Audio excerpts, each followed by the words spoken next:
voltando à introdução aqui, porque eu acabei parando. Então, nosso convidado, com a honra, nosso convidado Ronaldo Santana, é secretário de Relações Internacionais da CTB, da Central de Trabalhadores e Trabalhadoras do Brasil, secretário sindical nacional do PCdoB e ex-deputados por 3 mandatos, deputado estadual pelo estado de São Paulo.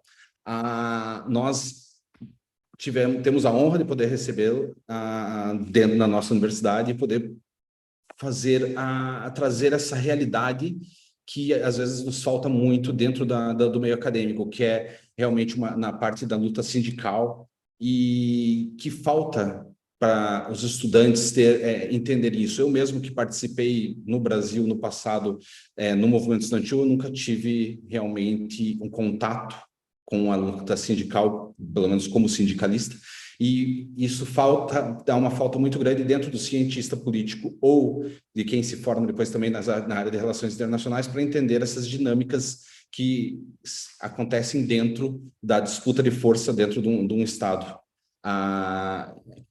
E o que nós, né, dentro do núcleo que conversamos, gostaríamos muito era ver se com o que o senhor pudesse nos trazer uma perspectiva do que tem ocorrido no Brasil, a conjuntura, ou a parte conjuntural, mas também uma perspectiva do que aconteceu nos últimos anos no Brasil, das lutas trabalhistas, o desmonte, talvez o desmonte ou as mudanças no direito trabalhista que teve do último governo para cá, e a perspectiva que talvez enxerguem para os trabalhadores daqui para o futuro. Quero deixar aberto, abrir para o senhor Ronaldo Santana. Bem-vindo, e o microfone é seu. Pode começar, então. Sim. Bom, boa tarde, companheiros, companheiras. Aqui em São Paulo são 14 horas, 2 horas da tarde, aí são 3 horas a mais, mas nós estamos à tarde. Então, em primeiro lugar, quero agradecer o Fernando Amorim pelo convite. É uma honra muito grande participar deste diálogo com estudantes que se preocupam com temas ligados às relações internacionais e ciências políticas. E eu vou fazer uma breve abordagem da situação do Brasil, situação política, conjuntura e dos direitos trabalhistas. Eu combinei com o Fernando de falar de 30 a 40 minutos, e para facilitar, Fernando, depois que nós acabarmos aqui a atividade, eu vou te mandar o roteiro da minha intervenção, para as pessoas depois, tendo escrito, ter uma facilidade maior de compreender, assimilar as nossas opiniões. Primeira coisa que eu acho importante é fazer uma breve contextualização histórica dos direitos trabalhistas no Brasil. Eu acho que um marco importante, para quem estiver mais familiarizado com a história do Brasil, é que no ano de 1930, nós denominamos aqui no país que houve uma revolução dirigida pelo presidente Vargas. Então, de 1930 a 1980, se convencionou chamar no Brasil da Era Vargas, a era onde predominou uma política nacional desenvolvimentista e que mudou o perfil econômico e social do Brasil. O Brasil deixou de ser um país predominantemente agrário para ser um país com perfil industrial mais acentuado. O Brasil deixou de ser um país rural e houve um processo acelerado de urbanização. E, nesse período de 50 anos, nós podemos dizer que foi a fase áurea do capitalismo brasileiro, onde o país teve um grande crescimento econômico, industrializou, urbanizou, cresceu bastante e se tornou uma das 10 maiores economias do mundo. Em função desse contexto de mudança e de evolução no país, havia uma necessidade de modernizar as relações trabalhistas no país, que tinha ainda uma herança do período da escravidão, a chamada República Velha no Brasil, onde a relação capital e trabalho era tratada com muita truculência, sem respeitar os direitos.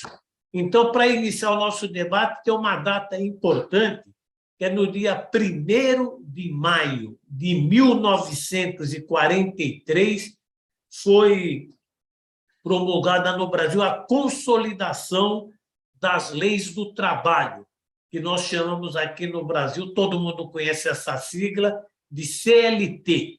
Ela define os direitos individuais e coletivos, trabalho da mulher, trabalho do menor, a organização sindical, o papel da Justiça do Trabalho. São quase 1.000 artigos e é o maior e principal arcabouço jurídico para regular as relações do trabalho no Brasil.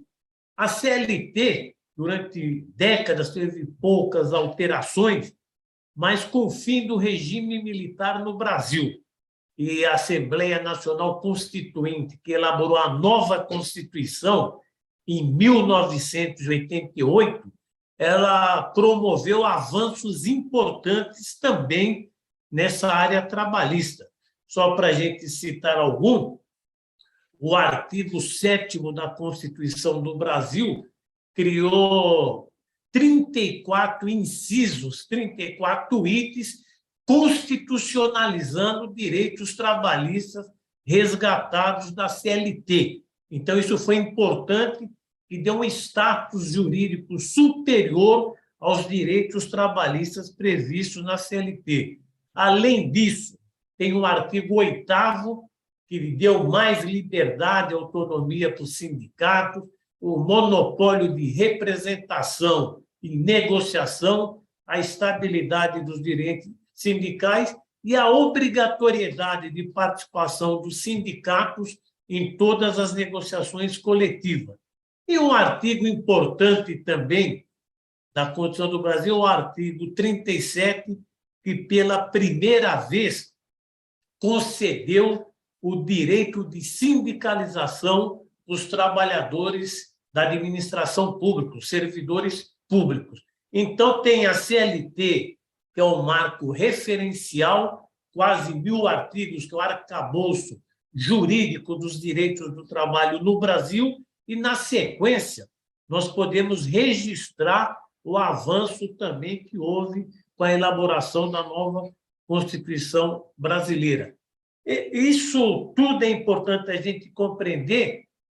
O retrocesso do ponto de vista dos direitos começou quando o Brasil adotou a chamada agenda neoliberal na presidência do Fernando Henrique Cardoso, a chamada Era FHC no Brasil, onde houve uma série de medidas de diminuição do papel do Estado na economia e nas relações sociais. Houve políticas de privatização acentuada de empresas estatais, a mudança no sistema de seguridade social, na previdência social, das aposentadorias e pensões, e limitações aos direitos dos trabalhadores, um direito fundamental nessa relação capital e trabalho é o direito de greve. Então, houve essas limitações. Mas nós tivemos uma mudança importante, que foi em 2002, com a vitória do Lula, 8 anos, e, na sequência, a vitória da Dilma. O Brasil ingressou num período novo, do ponto de vista dos direitos dos trabalhadores. Houve uma política de valorização do salário mínimo. O salário mínimo, que é o piso salarial dos trabalhadores do país, sofreu uma valorização importante. Durante anos, o salário mínimo estava praticamente só recuperava a inflação, passou a ter aumento real, aumentou o poder aquisitivo dos trabalhadores, com repercussão em todas as faixas salariais, e também houve uma lei importante, parece até estranho, mas só no governo Lula que as centrais sindicais foram reconhecidas formalmente no Brasil. Isso em pleno século XXI, que o Brasil legalizou as centrais. Inclusive, eu sou secretário de Relações Internacionais de uma das centrais sindicais do Brasil, que é a CTB, Central dos Trabalhadores e Trabalhadoras do Brasil, e nós temos uma relação muito próxima com a CGTPIN de Portugal. Eu, pessoalmente, já participei de atividades e seminários com a CGTPIN, que é uma central sindical que compartilha programaticamente de muitas opiniões e posições da CTB. Só que no governo Dilma, vocês devem estar acompanhando, houve um processo fraudulento que acabou gerando o impeachment da presidenta Dilma. Foi um golpe parlamentar, não foi um golpe militar, como é tradicional na América Latina, mas uma maioria do Congresso, usando um artifício que se revelou falso, acabou promovendo o impeachment da presidente Dilma, e nós entramos num período dramático da história do Brasil. Primeiro com o governo de Michel Temer, que era o vice-presidente da Dilma, e, na sequência, com o presidente Bolsonaro, que é o atual presidente do país. Com esses dois governos, do Michel Temer e do Bolsonaro, o Brasil sofreu um verdadeiro processo de desmonte dos direitos trabalhistas, sem precedentes na história do Brasil, desde 1943, quando surgiu a CLT. A pretexto de dizer que ia privilegiar a negociação em relação à legislação, houve um processo de retirada de uma quantidade imensa de artigos da CLT, uma política de precarização acentuada do trabalho, uma política que aqui no Brasil nós chamamos de terceirização, não sei se é a mesma denominação em Portugal, onde terceiros que podiam fazer serviços em atividades meio, agora no Brasil pode fazer em todas as atividades das empresas. Além disso, surgiu uma série de medidas de trabalho intermitente, trabalho provisório, uma precarização sem precedentes no país. E para promover essa política de desmonte de direitos, de diminuição de salários, também foram adotadas duas medidas importantes. Uma delas é diminuir o papel da Justiça do Trabalho para arbitrar conflitos do capital e trabalho. A Justiça do Trabalho no Brasil sempre foi uma justiça gratuita, porque o trabalhador não tem recursos para entrar, representar a justiça contra direitos feridos.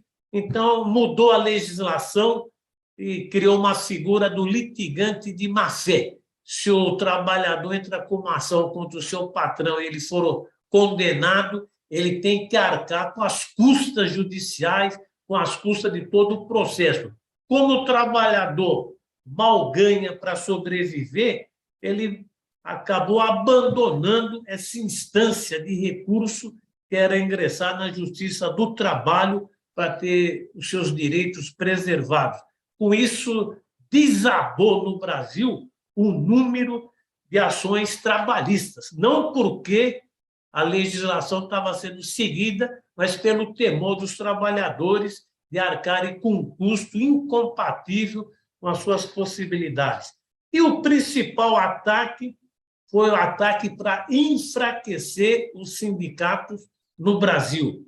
Uma série de legislação foi adotada no sentido de impedir que o sindicato cumprisse o seu papel de representação e negociação. Houve uma espécie de individualização das relações do trabalho, onde o sindicato, que tinha um monopólio de representação e negociação, foi afastado e passou a prevalecer acordos individuais. Então, um trabalhador individualmente podia fazer acordo com o patrão para diminuir salário, diminuir jornada de trabalho, abrir mão de direitos consagrados na legislação. Então, a CLT, que era o piso de direitos, acima do qual os sindicatos poderiam negociar, nós podemos dizer que a legislação trabalhista transformou o piso em teto, porque com essas novas mexidas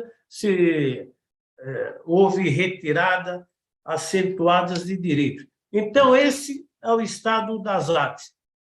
Ocorre com eleições presidenciais no Brasil. Segundo turno, vocês acompanharam agora em abril, e o candidato de extrema-direita, o Bolsonaro, que também, só para vocês terem uma ideia, a primeira medida do Bolsonaro, quando assumiu, foi extinguir o Ministério do Trabalho.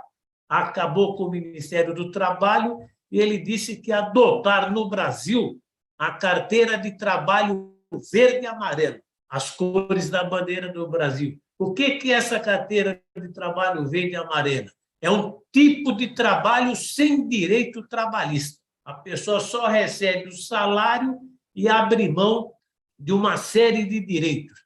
A alegação do governo para essa superexploração da força de trabalho é que o país tem muito desempregado e, para diminuir o desemprego, o único caminho, a única alternativa seria acabar os direitos previstos na CLT e na Constituição.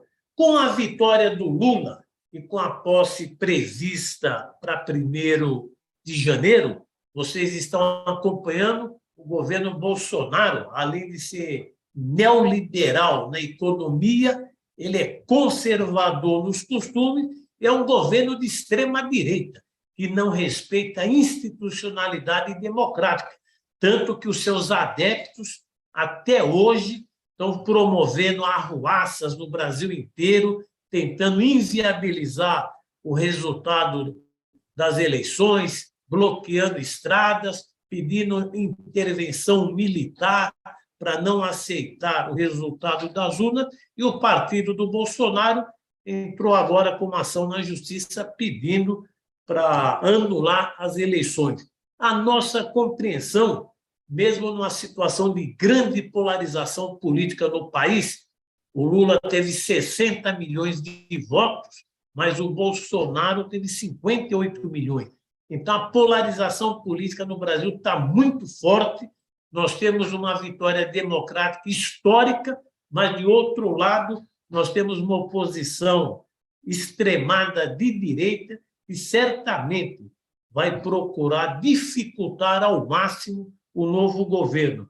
Mas o Lula foi eleito tendo como base um documento chamado Diretrizes para o Programa de Reconstrução e Transformação do Brasil.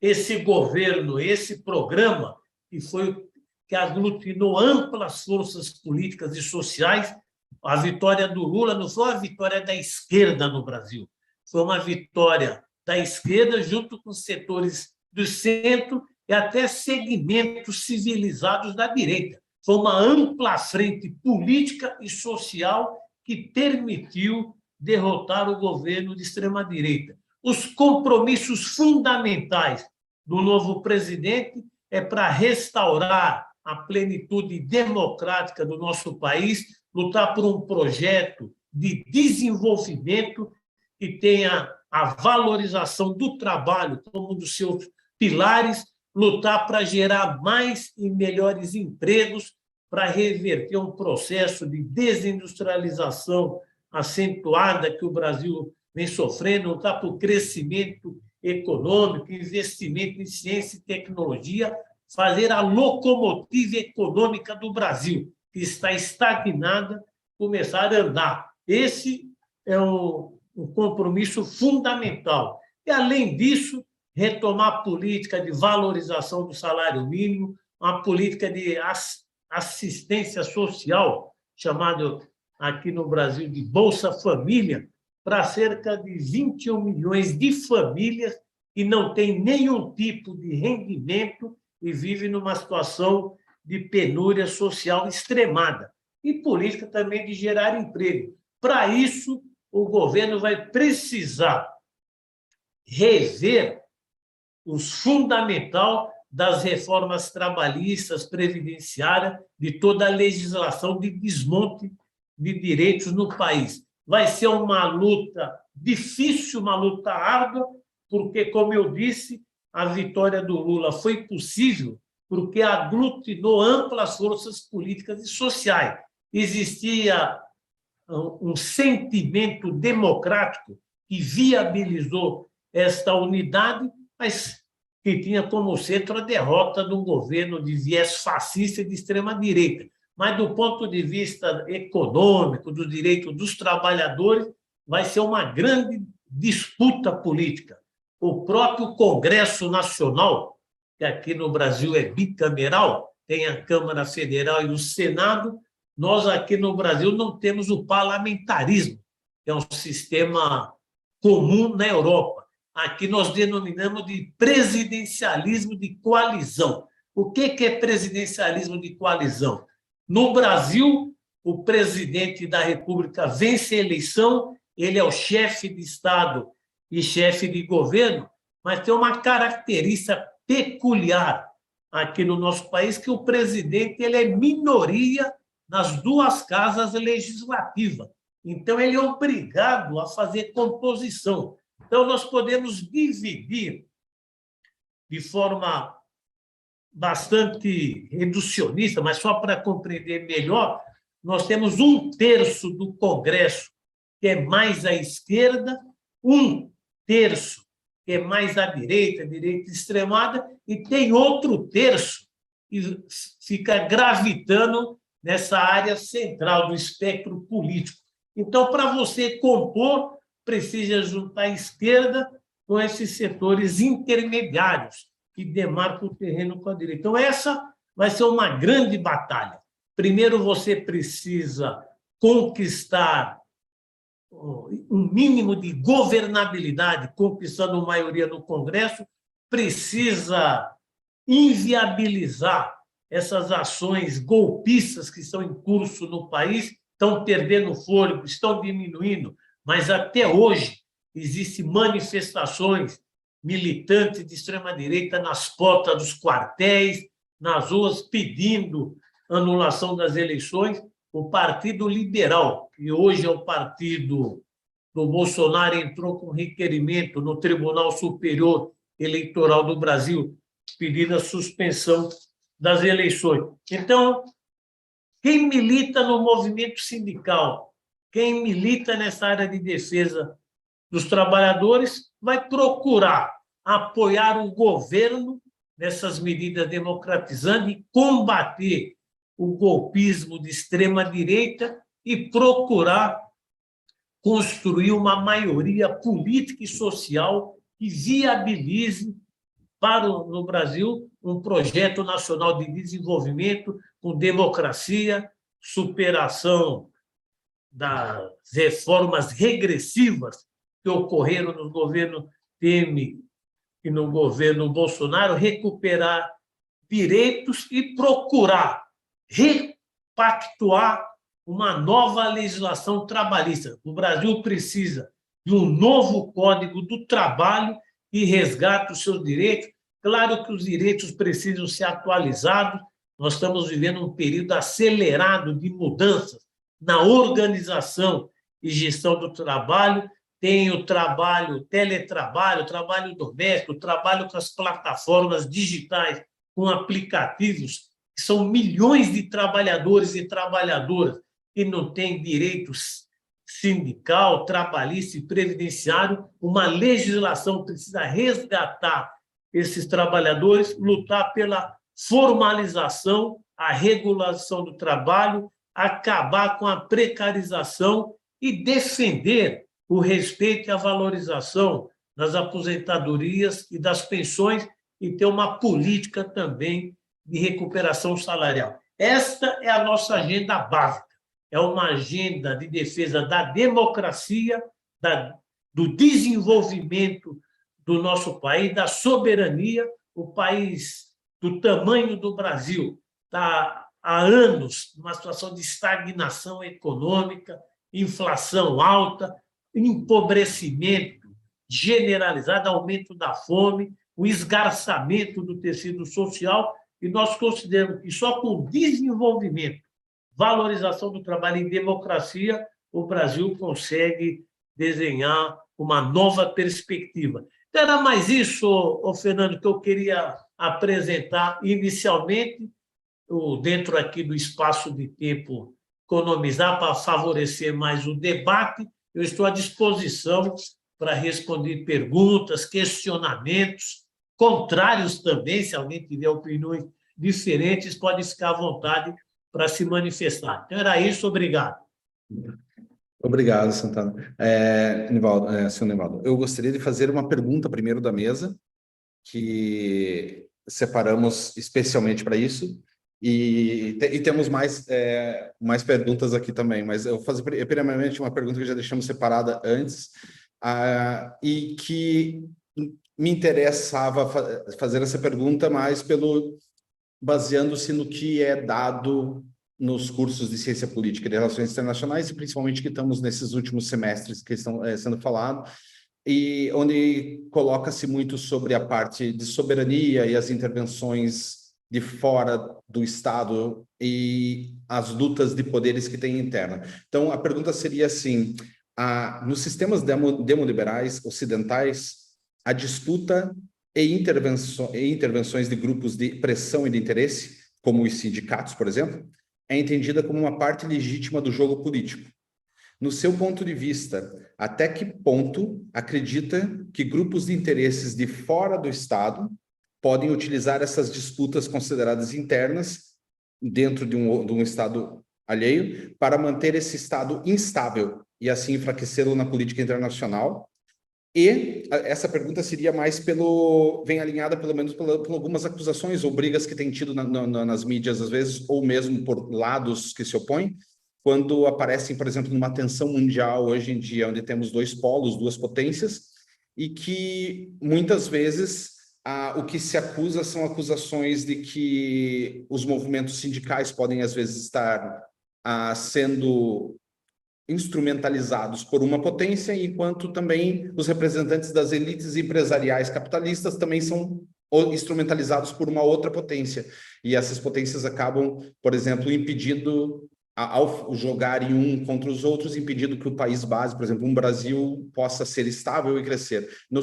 Gostaria mais de ver o ponto de vista do senhor, o que vê nesse lado. Eu respondo agora já, né? Olha, o primeiro lugar, nós devemos compreender que o mundo está vivendo uma transição na sua geopolítica. As placas tectônicas do mundo estão se movimentando e nós estamos num período de transição onde nós percebemos que a antiga hegemonia unipolar liderada pelos Estados Unidos progressivamente tem perdido força, tanto do ponto de vista político, econômico e social, e do ponto de vista também de ser um paradigma, principalmente para os países ocidentais e os Estados Unidos como referência maior. Nós estamos vendo que o centro de gravidade da economia, por exemplo, está mudando para a Ásia, com a emergência de países asiáticos, nomeadamente a China, que hoje tem um grande protagonismo político. Então, acredito que o mundo está vivendo uma transição para uma multipolaridade, múltiplos polos de poder, onde cada país precisa exercer a sua soberania, defender os seus interesses, sem se submeter a polo nenhum. Tem que ter uma política própria, uma política afirmativa. Eu considero, Fernando, que a democracia e a defesa dos direitos dos diferentes setores da sociedade é um elemento fundamental para fortalecer um Estado. A democracia fortalece o Estado e a ditadura enfraquece o Estado, porque a ditadura cria uma situação de tensão social, de esgarçamento do tecido social. Então, a democracia é uma questão fundamental para que um país exerça a sua soberania. Os trabalhadores e as trabalhadoras, que são a maioria da população, eles têm um direito legítimo, como outros setores da sociedade também têm, de se organizar e de lutar pelos seus direitos. Eu acho que é uma falsa contraposição considerar que a defesa dos direitos dos trabalhadores, o direito democrático de pressionar, de usar o movimento sindical, seus instrumentos de luta, vão na contramão dos interesses nacionais. Eu acredito que o que enfraquece o Estado, o que prejudica a soberania, não é o exercício democrático da democracia, o livre jogo das pressões das diferentes pensamentos e diferentes segmentos da sociedade. Mas o que enfraquece o Estado é aquele Estado que se submete a políticas que não são de interesse nacional e são gestadas fora do país e do interesse de grandes grupos econômicos.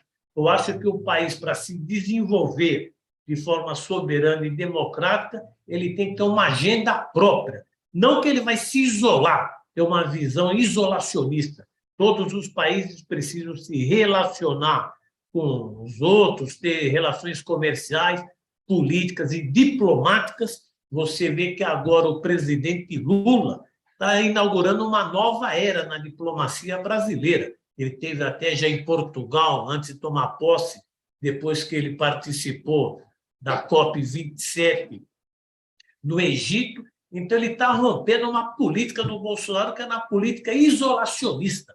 O Brasil estava se transformando num pária internacional. Eu acho que isso que prejudica a nossa soberania.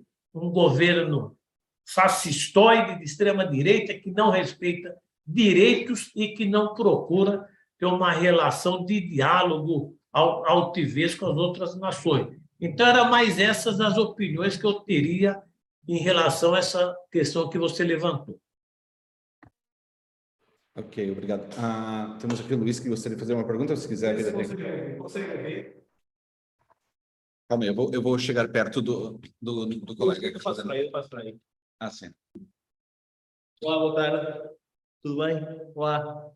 Eu tinha só uma questão, que eu considero que nós hoje estamos a enfrentar, já não é só o liberalismo, não estamos a enfrentar liberais, estamos a enfrentar, sobretudo, também libertários, capitalistas libertários. E o movimento sindical tem ferramentas de luta contra o capitalismo liberal, mas não está a conseguir fazer uma luta sistemática contra o capitalismo libertário. Por exemplo, há bocado falou das plataformas como a Uber, e nós cá em Portugal temos, por exemplo, temos imensos trabalhadores que fazem entregas de comida, entregas de outros objetos. E eu não considero que seja o capitalismo liberal por trás disso, é um capitalismo libertário, quase um capitalismo anárquico. E os nossos mecanismos de defesa, os mecanismos de defesa que os trabalhadores têm contra o capitalismo tradicional, seja através dos sindicatos e de outras formas de luta, não estão a funcionar contra esta nova forma de capitalismo. Porque há uma atomização da luta, os trabalhadores da Uber, cada um está atomizado, não se consegue federá-los através do sindicato. E eu gostava de saber que estratégias é que vocês no Brasil estão a aplicar para conseguir lutar contra isso. Obrigado. Olha, como todos os fenômenos políticos e sociais, o capitalismo também tem a sua dinâmica própria e vai se desenvolvendo. Não é um regime estático. À medida que ele aumenta a produtividade, avança a introdução de novas tecnologias, a ciência aplicada na produção, o capitalismo sofre evoluções muito fortes. Nós consideramos, inclusive, que o chamado mundo do trabalho está enfrentando uma nova situação. A organização do trabalho e a gestão do trabalho está se modificando de forma acelerada. Então, aquele emprego formal, numa fábrica, no escritório, no hospital, numa loja, aquele emprego formal que tem uma jornada de trabalho definida, salário, férias, folga, tudo regulamentado, está sofrendo um impacto muito grande com os avanços na organização do trabalho. Nós vemos que as grandes unidades produtivas, que foi a base do sindicalismo, quando o sistema fordista e taylorista, de grande concentração de trabalhadores em um único local, está sofrendo mudanças aceleradas. Eu acredito que o movimento sindical ainda não conseguiu dar uma resposta à altura a essas grandes modificações. Nós devemos considerar que o capitalismo se altera, mas ele mantém a sua essência, que a essência é a exploração do trabalho assalariado, a mais-valia, o lucro, essa é a essência do capitalismo, independentemente das várias modalidades que o trabalho adquire, que a organização do trabalho. No caso desses trabalhadores como Uber, iFood, que trabalham com plataformas digitais, aplicativos, hoje nós temos também um fenômeno muito acelerado do teletrabalho, na expressão em inglês é home office, o trabalho em casa, onde as pessoas trabalham individualmente, não têm um controle horário direto, mas tem um controle principal da produção. Esse é um debate fundamental que nós temos que tratar para desenvolver a ação do sindicato. Eu acho que esse é um tema que está na ordem do dia, tanto na academia, na universidade, no movimento sindical, especialistas e intelectuais estão se debruçando sobre essa matéria. Eu mesmo participei de um debate em Lisboa com a CGTPI, que estava discutindo justamente esse tema, a mudança na organização do trabalho, a individualização das relações do trabalho. E aqui no Brasil, o Fernando conhece bem, e deve estar atualizado como um estudioso da matéria, os trabalhadores formais, que têm direito trabalhista, direito previdenciário e sindicato, hoje são minoria no Brasil. A maioria dos trabalhadores são trabalhadores informais, trabalhadores em Uber, iFood e outras modalidades de trabalho individualizado, o subemprego, onde a pessoa trabalha prestando serviço de forma irregular, trabalho intermitente e trabalho temporário. Esse trabalho precário, que não tem sindicato, não tem direito trabalhista, não tem previdência social, hoje é a maioria. Eu posso dizer que, se somar desempregado, subempregado, trabalho formal, trabalho individualizado, representa no Brasil mais ou menos 2/3. O trabalho formal, que tem pelo menos uma representação sindical, hoje representa 1/3. Uma das propostas do governo Lula, na sua plataforma da campanha presidencial, é como formalizar esse universo majoritário e não tem nenhum tipo de proteção. Então, é isso que eu responderia. Eu acho que existe ainda uma defasagem.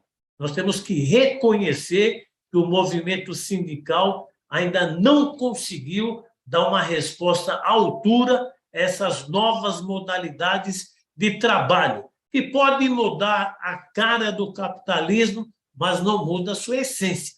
A essência do capitalismo permanece a exploração da força de trabalho humana. Então, é isso. Se quiseres... mais uma... eu posso passar, não há problema. Temos aqui uma pergunta do nosso colega, portanto, do segundo ano de relações, da parte de relações internacionais, e ele está muito, muito curioso, relacionado, portanto, tendo em conta toda a sua experiência, os 3 mandatos, como deputado, etc., sendo, portanto, como está aqui escrito, sendo que há bastante participação da sua parte em diversos assuntos, relativamente ao Brasil mesmo, relativamente a políticas ambientais. Eu sei que este é um tópico que é geralmente de responsabilidade das gerações futuras, mas gostaríamos de entender, relacionado com todas as experiências de como efetivamente o sistema funciona, gostaríamos de perceber qual é que seria, na sua opinião, as direções que mais seriam viáveis para, para a criação de uma sociedade cada vez mais sustentável. E se concorda, se não concorda, pode efetivamente pegar neste tópico e levá-lo na direção que seja, certo? Agradecido. Olha, eu acredito que a agenda ambiental hoje está na ordem do dia. Nós tivemos algumas semanas a realização da COP27 no Egito, onde a questão ambiental foi o grande debate e, aliás, o presidente Lula, que nem tomou posse, foi tratado já como chefe de Estado, como uma pessoa preocupada com a questão ambiental, principalmente num país de dimensões continentais como o Brasil, e que tem uma grande reserva florestal. Floresta amazônica, ela tem um peso importante na preservação do meio ambiente. Com relação à política ambiental, aliás, eu fui presidente de um sindicato, chamava Sindicato dos Trabalhadores de Água, Esgoto e Meio Ambiente. A minha área, a minha empresa é a área de saneamento básico, água, esgoto e meio ambiente, aqui no estado de São Paulo, no Brasil. Nós consideramos que a gente tem que evitar 2 extremos. Qual que é o extremo? É a defesa de uma política predatória, só pensar pelo viés econômico e não ter nenhuma preocupação com a preservação ambiental. Isso foi um pouco a característica que predominou no governo Bolsonaro. O outro extremo é uma visão santuarista, autárquica, que diz que não pode tocar em nada na floresta, nas reservas, nos biomas, porque qualquer atuação humana nessas áreas pode prejudicar a preservação ambiental. A política... Na sua ótica, então, de acordo com a visão central sindical, você diria que a verdade está exatamente entre estas duas, portanto, estas duas partes do espectro, certo? Entre estes dois eu acho que a política justa e equilibrada nós podemos denominar de desenvolvimento sustentável. O que é desenvolvimento sustentável? É usar a ciência, a tecnologia para explorar de forma sustentável as riquezas, as imensas riquezas que existem nessas regiões e preservando o meio ambiente. É possível compatibilizar essas duas atividades. Você preserva florestas, preserva os rios, preserva os biomas, que aqui, num país como o nosso e nos países aqui vizinhos da América do Sul, tem como epicentro a floresta amazônica e o rio Amazonas, que são alvo de grande debate internacional, mas essa região é uma região relativamente pobre do Brasil. Quando o Brasil teve um grande desenvolvimento, ele teve um desenvolvimento desigual. Tem os desequilíbrios regionais, tem as desigualdades sociais, e nós achamos que essas regiões, que são imensas, né? Metade do território brasileiro, elas precisam também se desenvolver, ter crescimento econômico para usufruto também da população. Isso não significa você acabar com as comunidades indígenas remanescentes, não significa depredar as florestas, retirar florestas, não significa poluir os grandes cursos de água que existem no Brasil. O Brasil tem uma imensa reserva de água doce. Então, a minha resposta a essa pergunta sim, temos que ter um desenvolvimento sustentável para preservar as atuais e as futuras gerações. Ser contra política predatória, mas não considerar que desenvolvimento sustentável é sinônimo de regiões intocáveis, que o homem não pode desenvolver nenhuma atividade. Agradecido. Eu gostaria de fazer uma última, pelo menos uma última pergunta pela minha parte. Não sei se terá mais alguém que queira fazer, mas era bem em relação à carteira de trabalho. Se quiseres, então, eu faço se calhar aqui uma pequenina, mais ou menos relativamente ao que ele tinha dito no início, ou que o Sr. Nilval tinha dito no início, e tu terminas com a tua última. Faz sentido? Ou... Pode ser. Pode ser? Pode Pronto, pronto. Eu tinha uma pergunta aqui à parte, de alguém que está efetivamente a prestar atenção. Aqui no início você tinha tocado nos tópicos, portanto, no século XX, 1930 a 1980, a chamada Era Vargas, como disse, houve uma grande, portanto, uma mudança, você tinha dito, era capitalista brasileira. Eu queria perceber mais ou menos se a transição que você estava a explicar mesmo no início, para depois o governo de Lula em 2003, com a vitória de Lula, e a valorização do salário mínimo que veio posterior a essa, se foi uma transição do género, portanto, houve uma transição, portanto, inicial, a era capitalista era menos de regulação e só a partir de 2002 do governo do Lula é que houve grandes mudanças, ou compreende portanto, essa trajetória mais como uma onda gradual e não necessariamente como uma mudança no paradigma? Não sei se faço-me entender. Olha, o Brasil viveu sob um regime colonial até meados do século XIX e predominava no Brasil o trabalho escravo. Com a abolição da escravatura e o advento da República no Brasil, nós tivemos de 1889 a 1930 um período que os historiadores no Brasil chamam de República Velha. Essa República Velha pode ser sintetizada no último presidente do Brasil da República Velha, chamado Washington Luiz, que ele dizia que questão social é caso de polícia. Então, o Brasil herdou de uma herança escravocrata muito forte, então os direitos dos trabalhadores, sindicatos sofriam uma perseguição feroz.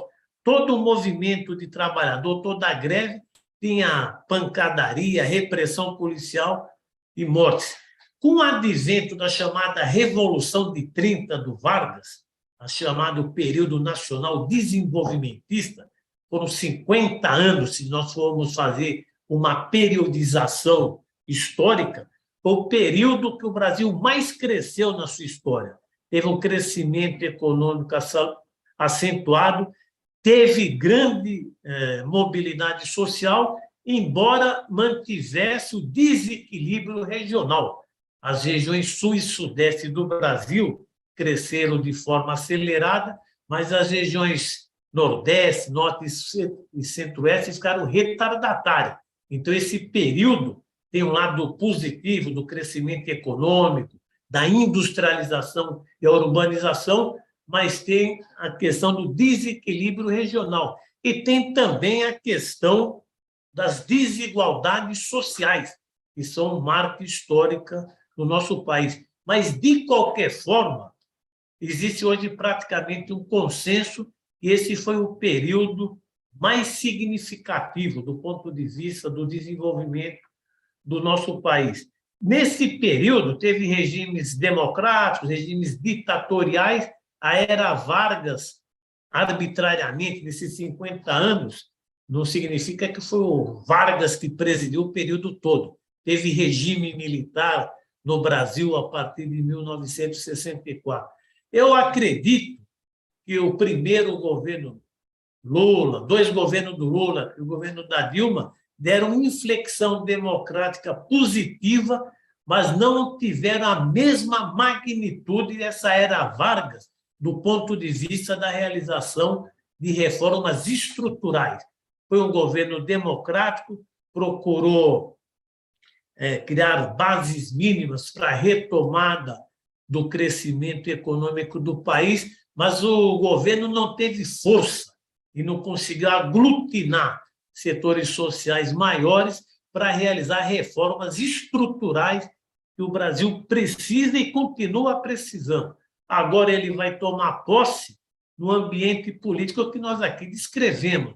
Congresso Nacional, onde o governo não tem maioria, vai precisar fazer alianças, até com partidos que apoiaram o Bolsonaro. A sociedade está polarizada, existe uma pressão do setor financeiro, que é muito forte no país e influencia muito nos jogos políticos. Então, acho que esse vai ser o grande desafio. Mas se eu fosse dizer qual o período que o Brasil teve mais avanços estruturais e duradouros, na minha opinião, esse período que nós chamamos de Era Vargas teve muito mais impacto econômico e social do que os governos democráticos. A nossa expectativa é de retomar agora esse processo para ver se o Brasil consegue trilhar um caminho de desenvolvimento soberano, democrático e socialmente justo. Eu sei que em pouco tempo a resposta é muito resumida e não contempla todos os aspectos que merecem ser aprofundados. Então, esse é um resumo da visão que eu tenho disso. Extremamente claro, extremamente bem direcionado, agradecido. Força, Fernando, acho que tinhas uma para fazer. Eu queria só complementar, e também ia mais ou menos na mesma linha, tocando no assunto da Era Vargas, porque, como o senhor falou no começo, falou sobre a carteira de trabalho e o regime CLT. E eu gostaria de tocar nesse assunto porque eu tive algumas experiências fora do Brasil antes de chegar aqui. Então, passei por um tempo, 14 anos nos Estados Unidos, e lá não tem nada disso. Não tem carteira de trabalho, não tem... Você diz que foi num lugar e trabalhou em um local, e se o empregador confirmar para o outro que você trabalhou, você tem esse registro. E agora eu estou aqui em Portugal há um tempo, e ano passado eu fui fazer um curso na Universidade de Pádua sobre fascismo, sobre o fascismo italiano, e colocou-se muito sobre a carteira de trabalho de Mussolini. E aqui também algumas vezes comentamos que esse registro que esse registro de trabalhador e esse tipo de carteira tem uma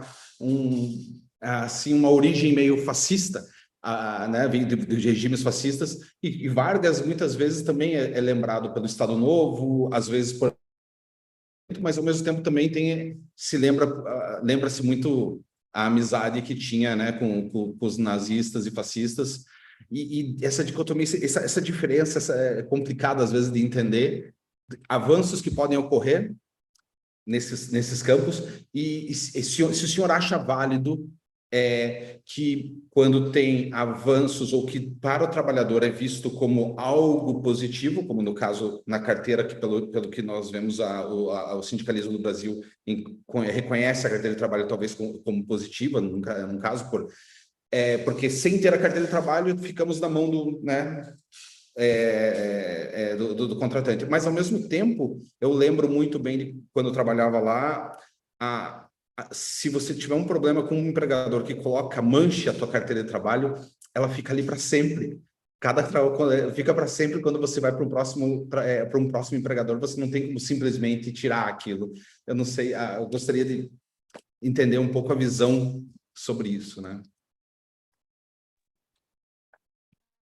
Olha, Fernando, tinha um setor do sindicalismo brasileiro que dizia que a CLT, a Consolidação das Leis do Trabalho, que é o principal arcabouço jurídico de regulamentação das relações capital e trabalho no Brasil, esses setores sindicais diziam que era inspirado na legislação trabalhista da Itália fascista do Mussolini, a Carta del Lavoro, como se o Brasil tivesse se inspirado na Carta del Lavoro da época do Mussolini para fazer a legislação trabalhista brasileira.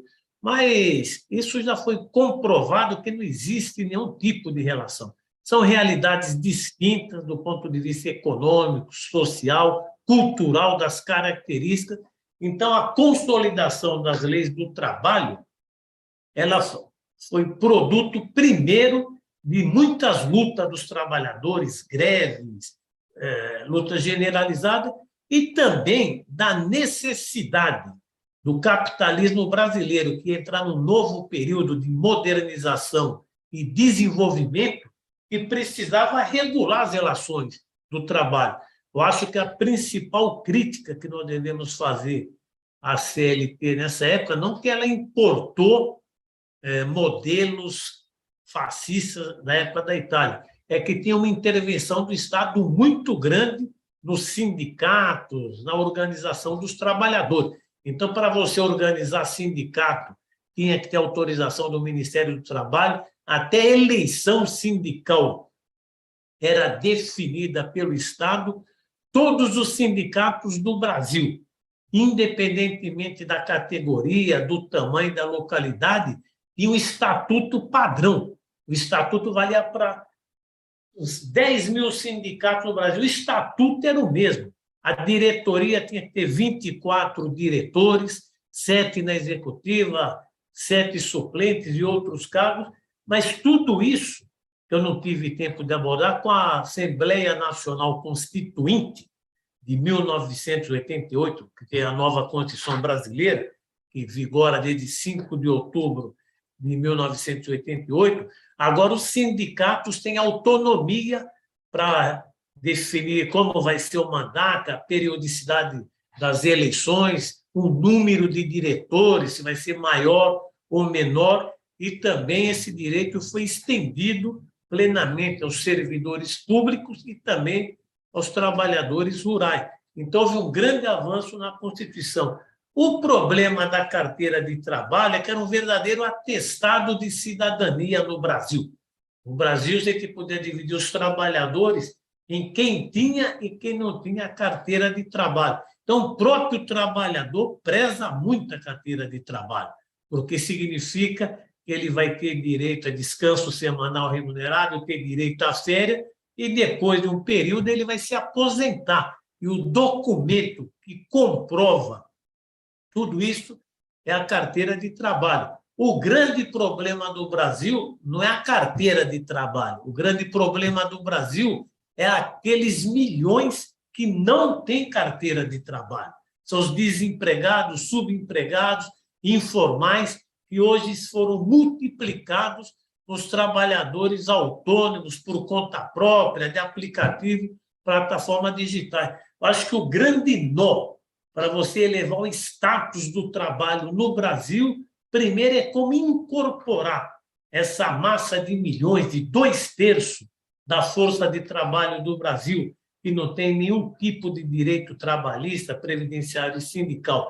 Como incorporar e regular as relações do trabalho, reconhecer os direitos mínimos. E também partir para um processo de valorização do trabalho no Brasil. Os salários, mesmo para quem tem carteira assinada, o salário mínimo no Brasil e o salário da maioria dos trabalhadores e trabalhadoras são bastante insuficientes para ter uma vida digna. Então, a carteira, a legislação trabalhista, a justiça do trabalho não são problemas. O grande problema do Brasil é que não tem carteira, não tem sindicato, não tem justiça do trabalho e não tem garantia que na velhice ou na invalidez ele vai ter algum tipo de proteção previdenciária. Claro que tudo isso que eu falei, para você fazer tudo isso, é uma obra gigantesca, é uma obra complexa, que tem que enfrentar interesses poderosos que querem perpetuar esse estado de coisas, querem manter privilégios em detrimento da elevação da qualidade de vida dos trabalhadores, mas eu acredito que quem se coloca do ponto de vista dos trabalhadores, tem uma visão classista da luta sindical e da luta política, tem que colocar no topo da agenda a necessidade de lutar por democracia, sim, soberania nacional do país, sim, desenvolvimento pleno, sim, mas com valorização do trabalho. Trabalho com emprego de qualidade e bem remunerado. E a carteira de trabalho é um apêndice desse processo, não é um problema. Claro que cada país tem sua cultura. Você citou o caso dos Estados Unidos, tem a Europa, na África, cada país tem suas realidades. Nós não podemos exportar modelo. Nós temos que cada país tem que ter os seus modelos próprios, a sua cultura, a sua tradição, mas eu acredito que, do ponto de vista substantivo, nós devemos defender, se for colocar como manchete de jornal, nós temos que defender desenvolvimento com valorização do trabalho, porque o trabalho é o fundamento da realização da pessoa. Então, é isso. Muito obrigado. Agradeço muito, senhor Divaldo.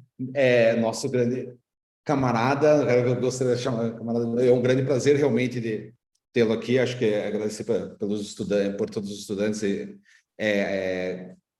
e também tem um professor, só um professor que apareceu no momento, mas e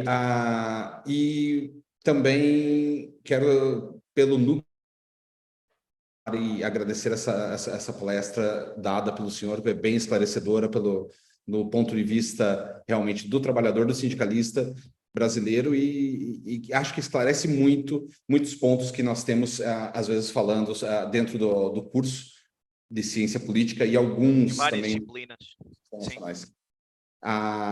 E se o senhor quiser falar alguma coisa, está aberto, senão eu vou deixá-lo. Que a luta... Não, Fernando, eu que agradeço a oportunidade de fazer esse diálogo. Eu vou te mandar aqui um roteiro, eu escrevi um roteiro básico do que eu falei. Não está faltando uma outra palavra, eu não fiz revisão, porque eu estava com pouco tempo. Aquelas pessoas interessadas em assimilar melhor o que eu disse, eu fiz um roteiro, eu passo no seu WhatsApp, se depois disponibiliza. a gente vai no website do núcleo para toda a gente ver. Esta informação tem que ser o mais divulgada possível. É importante perceber as perspectivas de todos os outros e, acima de tudo, é para isso que cá estamos. Correto, Fernando? Tá bom, então. Era isso. Obrigado e um grande abraço. Estou à disposição. Nós é que agradecemos. Muito obrigado.